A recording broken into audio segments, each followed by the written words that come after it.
இப்படி இருந்த கேஸ் ஸ்டவ்வை எப்படி நம்ம க்ளீன் பண்ணலான்னு பார்க்கலாம்.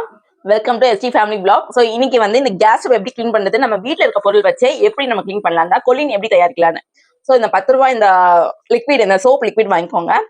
அடுத்து நமக்கு தேவைப்படுறது வினிகர், அடுத்து நமக்கு வாட்டர். இது 3 தான்.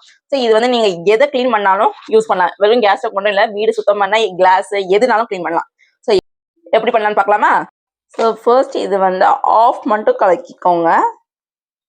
ஈக்குவலா வினிகர் எடுத்துக்கலாம். நம்ம சம அளவுக்கு எடுத்துட்டு ஸோ 1 கப் தண்ணி. ஸோ இதுதான் நம்மளோட கொலின். ஸோ கொலின் கலருக்கு நமக்கு வந்துடும். ஸோ இதை எப்படி யூஸ் பண்ணலான்னு இப்போ பார்க்கலாம். ஸோ இப்போ இதை ஸ்ப்ரே பண்ணலாம். ஸோ எங்கே உங்களுக்கு அழுக்கு ரொம்ப படிஞ்சிருக்கோ ஸோ அங்கே எடுங்க. இப்போ யூஸ்வலாக நம்ம என்ன ஸ்க்ரப் வச்சுருக்கோமோ,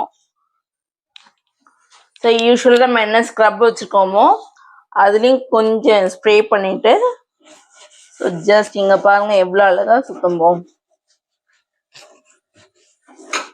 ஸோ உங்களுக்கு இந்த டிஃப்ரென்ஸ் தெரியும்.